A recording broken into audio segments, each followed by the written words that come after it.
साथीहरू कतै तपाईँको फेसबुक पनि अरूले त चलाएको छैन नि, एकदमै होसियार हुनु होला साथीहरू। यो बारेमा एकदम ध्यान दिनुपर्छ साथीहरू, किनभने आफ्नो आइडी पनि जानुसक्छ। त्यो कसरी थाहा पाउने, अरूले आफ्नो फेसबुक आइडी अरूले चलाएको कसरी थाहा पाउने, यदि थाहा पाउन चाहनुहुन्छ भने म हजुरलाई बताउन गइरहेको छु। मेरो मोबाइल स्क्रिनद्वारा एकछिन हेर्नु होला है साथीहरू। त्यसको लागि सबैभन्दा पहिला फेसबुकमा जानुहोस्, त्यसपछि साइडमा आफ्नो प्रोफाइलमा जानुहोस्, त्यसपछि माथि यता कुनापट्टि तीनवटा धर्का छ नि, त्यसमा टच गर्नुहोस्। अनि यहाँ सेटिङ एन्ड प्राइभेसीमा जानुहोस्, त्यसपछि सेटिङमा जानुहोस् साथीहरू। अनि अब हेर्नुहोस् है साथीहरू, यहाँ माथि लेखा छ पासपोर्ट एन्ड सेक्युरिटी, त्यसमा टच गर्नुहोस्। अनि अब यता पासपोर्ट एन्ड सेक्युरिटीमा टच गर्नुहोस्, सेक्युरिटी। त्यसपछि यता तल छ साथीहरू वेयर आर लगइन इन, त्यसमा टच गर्नुहोस्।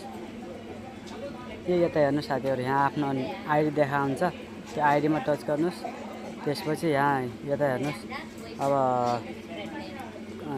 सबै देखाउँछ हेर्नुहोस् साथी। माथि यो मेरो माथि जस्तै माथि छ नि, यो माथिको जस्तै अहिले मेरो मोबाइलमा लगइन भइरहेको छ, त्यो ओप्पो F29 5G मोबाइल त्यो देखाएको छ। जस्तै तलको यो मेरो पहिलेको मोबाइलमा टेक्नो मोबाइलमा लगइन गरेको हो, अनि त्यो देखाएको छ मेरो अर्को पुरानो मोबाइलमा।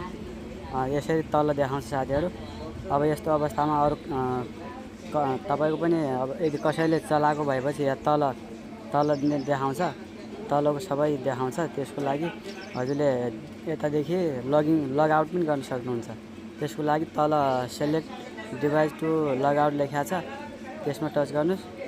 त्यसपछि यहाँ हजुरले डिलिट गर्न चाहनुहुन्छ भने यसपछि यस्तो गर्नुहोस् अनि लगआउट गरिदिनु साथीहरू। लगआउट गरिदिसकेपछि सधैँका लागि लगआउट भइहाल्छ। हेर्नुहोस् साथीहरू, यसरी गर्न सक्नुहुन्छ हजुरले पनि।